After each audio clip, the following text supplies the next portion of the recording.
Fire doesn't care about your feelings, Martinez, Instructor Williams said as he marked another failed time on Sarah's training sheet. Either you can do the job or you can't. At 34, Sarah was competing against recruits young enough to be her children, and every drill reminded her of the 18-year age gap. The academy had standards, and Sarah consistently fell short. But standards measured under controlled conditions don't always predict performance when real disaster strikes. And when 20 lives hung in the balance on a burning mountainside, Sarah would demonstrate the difference between training fast and thinking smart. Sarah Martinez had dreamed of becoming a firefighter since she was 16, the day her father died saving 3 children from a burning house. Captain Miguel Martinez had been a legend in the San Diego Fire Department, and Sarah carried his badge in her gear bag every day of training. For 3 years, she'd applied to the academy, twice rejected for being over the optimal age range. Finally accepted on her 3rd attempt, only to face the harsh reality that 18 years of office work had not prepared her body for the physical demands of firefighting. "Time!" Williams shouted as Sarah finally completed the ladder climb. 5 minutes, 30 seconds. Passing time is 4 minutes. The younger recruits exchanged glances. Jake Morrison, the Academy star pupil at 22, shook his head with obvious disappointment. How's she gonna carry someone out of a burning building if she can't even climb a ladder? Sarah heard every whisper, felt every judgmental stare. But she also remembered something her father had taught her. Mija, firefighting isn't about being the fastest. It's about saving lives. Sometimes the best way isn't the quickest way. 3 months into training, Sarah was called into Captain Reynolds' office. The writing was on the wall before she even sat down. "Martinez, you're a good person with noble intentions," Reynolds began. "But this job requires physical capabilities you simply don't possess. We can't compromise public safety for good intentions." Sarah cleaned out her locker in silence, while the other recruits prepared for their afternoon drills. Jake Morrison approached with what might have been genuine sympathy. "Hey, don't take it personally. This job just isn't for everyone." "Especially not for old ladies," whispered another recruit, loud enough for Sarah to hear. But Sarah didn't give up. She found work as a fire safety inspector for commercial buildings, a desk job that kept her connected to the fire service. During her inspections, she studied building layouts obsessively, learning how fires spread through different structures, understanding ventilation systems, and escape routes in ways that academy training never covered. 6 months after her dismissal, Sarah was inspecting a warehouse when her radio crackled with an emergency dispatch. "Multiple alarm, Wildfire, Devil's Peak area. 20 hikers reported trapped in Box Canyon. All available units respond." Sarah's blood ran cold. She knew Devil's Peak intimately. She hiked there every weekend to stay in shape. The canyon was a natural death trap during fire season, with only one narrow exit and sheer walls on 3 sides. She drove toward the staging area, not sure why except that she couldn't stay away. When she arrived, chaos greeted her. Fire trucks lined the access road, but the crews looked helpless. The fire had jumped the main trail, cutting off the only vehicle access to the canyon. Captain Reynolds stood at the command post, his face grim as he studied topographical maps with other officers. "The terrain's too steep for our trucks," he was explaining. "Helicopter water drops are useless, too much smoke and wind. We can't get close enough for a ground assault." Jake Morrison, now 6 months into his probationary period, voiced what everyone was thinking. "So what do we do? Just wait for the fire to burn itself out?" 20 people don't have time to wait," Reynolds snapped. Sarah studied the canyon through binoculars from her position at the perimeter. She could see tiny figures huddled on a rocky ledge about halfway up the north wall. The hikers had found temporary refuge, but smoke was already obscuring their position. Then she remembered something from her building inspections. Old warehouses with similar canyon-like courtyards, how fire moved through confined spaces, how wind patterns created unexpected safe corridors. Sarah approached the command post, her inspector credentials visible on her jacket. "Captain Reynolds, I need to show you something." Reynolds looked up from his maps, surprise and irritation crossing his face. "Martinez? What are you doing here? This is an active emergency scene." "I know this canyon," Sarah said firmly. "I've hiked it dozens of times, and I've inspected buildings with similar configurations. There's a way to reach those hikers." Jake Morrison laughed harshly. "The woman who couldn't climb a training ladder wants to give tactical advice?" But Reynolds held up a hand for silence. With 20 lives at stake, he was willing to listen to anyone. "What are you thinking?"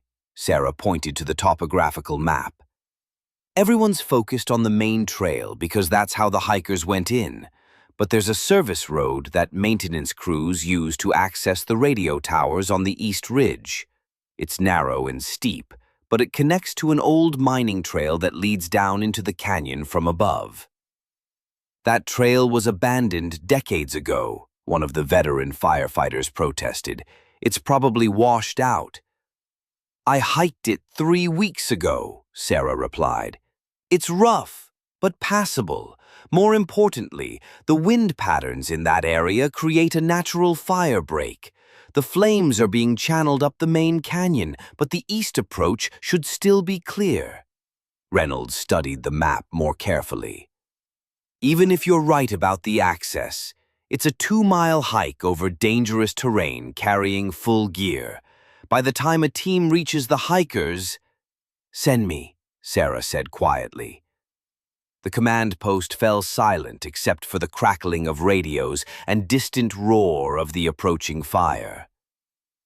"You're not a firefighter," Reynolds said finally. "I'm a certified fire safety inspector with EMT training. I know those trails better than anyone here, and I'm the only one who's actually walked that route recently." Jake stepped forward aggressively. "This is insane. She washed out of the academy 6 months ago because she was too slow and too weak. Now you want to send her on a solo rescue mission?" Sarah met his gaze steadily. "You're right about one thing, Jake. I am slower than you. But speed isn't going to save those people. Knowledge will.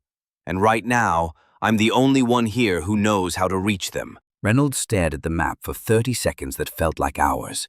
Around them, the fire's roar grew louder as it consumed the dry brush of Devil's Peak. Finally, he made his decision. "Martinez, you'll take communications equipment and guide a team to the hikers. Morrison, you and Davis will accompany her." "Captain, with respect," Jake protested. "She's not qualified to lead anything." "She's not leading," Reynolds replied sharply. "She's guiding. You're in command of the rescue operation once you reach the hikers. But she knows the terrain." Sarah strapped on the gear, oxygen tank, first aid supplies, rope, and a radio. As she checked her equipment, she touched her father's badge in her pocket. "This one's for you, Dad," she whispered. The trio set out on the service road as smoke began to darken the afternoon sky. Jake and his partner Davis, both in peak physical condition, set a punishing pace that Sarah struggled to match. After 30 minutes of climbing, she was breathing hard, while the younger men seemed barely winded. "Maybe we should slow down for Grandma," Davis said loudly enough for Sarah to hear. But as they reached the junction where the mining trail branched off, Sarah's local knowledge proved invaluable. "Not that way," she called as Jake started down the obvious path. "That leads to the old mine shaft. We need the trail that looks like it's going the wrong direction." Jake hesitated, clearly reluctant to follow directions from someone he considered a failure. "Trust me," Sarah said simply. "I've walked this route a dozen times." 15 minutes later, they crested a ridge and saw the canyon spread below them. Smoke was pouring up from the main trail, but Sarah's route had indeed avoided the worst of the fire. Through the haze, they could see the trapped hikers on their rocky ledge, now completely cut off as flames filled the canyon floor. "Jesus," Davis breathed. "How do we get down there?" Sarah was already studying the cliff face, her mind working through possibilities that her building inspection experience had taught her to see. "There," she pointed to a narrow ledge system. "It's not a trail, but it's climbable. The rock's solid granite." Jake looked where she was pointing and shook his head. "That's not a path. That's suicide. We need to call for helicopter evacuation." "Look at the smoke," Sarah replied calmly. "No helicopter can operate in these conditions, and those people have maybe 30 minutes before the fire reaches their position." Sarah began rigging ropes along the granite ledge system, her movements careful but confident. Her father had taught her rock climbing as a child, and years of weekend hikes had kept those skills sharp.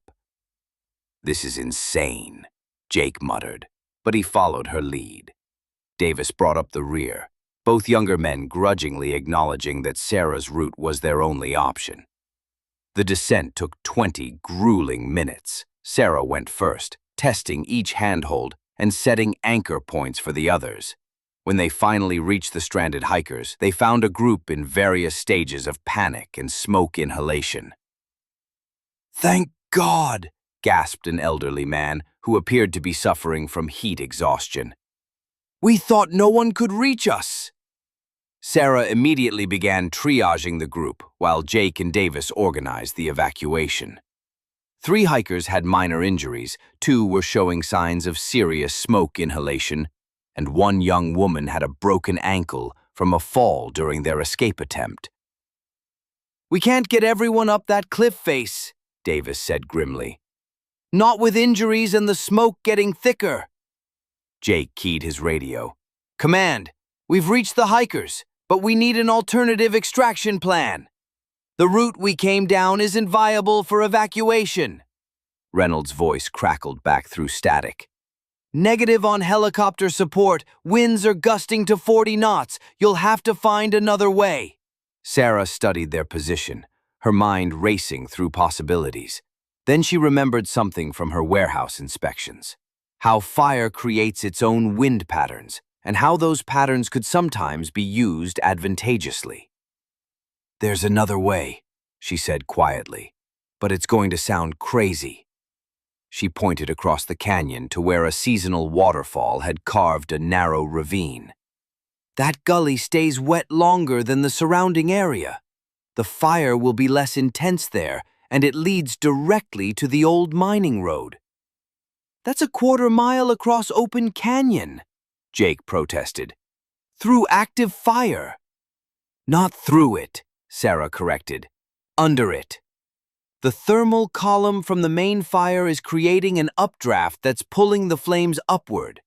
There's a corridor of breathable air about 6 feet off the canyon floor."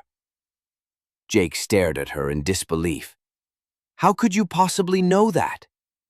"Because I've spent 2 years studying how fire behaves in confined spaces," Sarah replied. "And right now it's the only chance these people have." Sarah began organizing the hikers into a single file line, explaining her plan in calm, authoritative tones that surprised both Jake and Davis. "We're going to move quickly but carefully along the canyon floor. Stay low.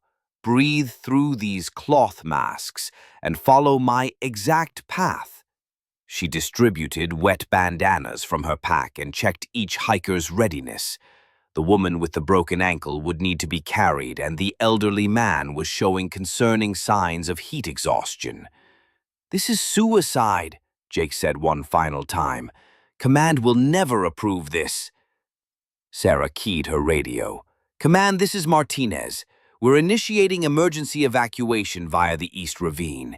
ETA to extraction point, 20 minutes. "Negative," Reynolds' voice crackled back. "Too dangerous. Wait for alternative support." "There is no alternative, Captain," Sarah replied firmly. "These people will be dead in 30 minutes if we don't move now." She clipped the radio to her belt and faced the group. "I'm going first to mark the safe path. Jake, you bring up the rear and keep everyone together. Davis, you help carry the injured." Without waiting for permission, Sarah began leading the group down into the canyon. The heat was intense but bearable in the corridor she'd identified. Her building inspection training had taught her to read air currents and thermal patterns, and she navigated by instinct through the maze of smoke and scattered flames. Behind her, she could hear Jake coordinating the group with growing respect in his voice. "Stay on Martinez's path exactly. Don't deviate even if it looks easier." The ravine appeared through the smoke like a sanctuary. Sarah reached it first and turned to help the others across the creek bed. One by one, the hikers made it to safety, exhausted but alive. As Jake helped the last hiker across, he looked at Sarah with something approaching awe. "How did you know that corridor would hold?" "Experience," Sarah replied simply. "The kind you don't learn in academy drills." 20 minutes later, they emerged at the mining road where ambulances waited. All 20 hikers were safe, and Sarah had led them through an evacuation that firefighting textbooks would have called impossible. Captain Reynolds was waiting at the staging area when Sarah's group emerged from the smoke. His stern expression softened as he watched paramedics treating the rescued hikers, all alive, all safe. "Martinez!" he called out as Sarah finished giving her report to the incident commander. "Walk with me." They moved away from the chaos of the emergency response. Reynolds studied her for a long moment before speaking. "That evacuation route you found, it saved 20 lives tonight." Jake Morrison approached them, his usual cockiness replaced by genuine humility. "Sarah, I owe you an apology. Actually, I owe you more than that. Those people are alive because you saw something the rest of us missed." Sarah nodded but said nothing, exhaustion finally catching up with her.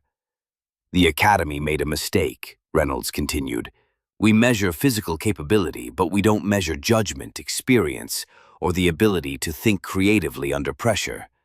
You demonstrated all three tonight." He pulled out his phone and made a call. "Chief Martinez? This is Reynolds at Devil's Peak. I need to recommend someone for immediate reinstatement to the Academy." "No, sir, not a mistake. Martinez earned it tonight." When he hung up, Reynolds looked at Sarah seriously. "The department is creating a new position, Wildfire Rescue Specialist. It requires someone who understands both urban fire dynamics and wilderness terrain. Someone who thinks differently than traditional firefighters." Sarah felt tears forming in her eyes as she touched her father's badge. "Captain, I appreciate the offer, but I failed your academy standards." "No," Reynolds interrupted. "Our standards failed. Tonight proved that firefighting isn't just about climbing ladders quickly. It's about saving lives by any means necessary." Jake stepped forward again. "Sarah, I was wrong about everything. Age, experience, different approaches. I thought there was only one way to be a firefighter. You showed me there are better ways." 3 months later, Sarah Martinez stood in front of a new class of Fire Academy recruits, her father's badge now pinned to her instructor uniform. "Firefighting," she told them, "isn't about being the fastest or the strongest. It's about being smart enough to find solutions when conventional methods fail." In the back of the classroom, Jake Morrison, now her assistant instructor, nodded with genuine respect. Sarah had learned that sometimes the greatest victories don't come from meeting other people's standards, but from proving that their standards were never adequate in the first place. The woman they said was too old and too slow had saved 20 lives by being exactly what she was, experienced, thoughtful, and unafraid to see possibilities that others missed. The Academy's new motto, painted on the training facility wall, read, "Courage comes in many forms. Wisdom has no age limit." Sarah's story reminds us that true strength isn't measured by how fast you climb a ladder, but by how far you'll go to save a life. If you were Sarah, would you have given up after failing the academy? Tell us in the comments. If this story inspired you, smash that like button and subscribe for daily inspiring stories. Don't forget to share your thoughts below. We read every comment. Thanks for watching. See you in the next one.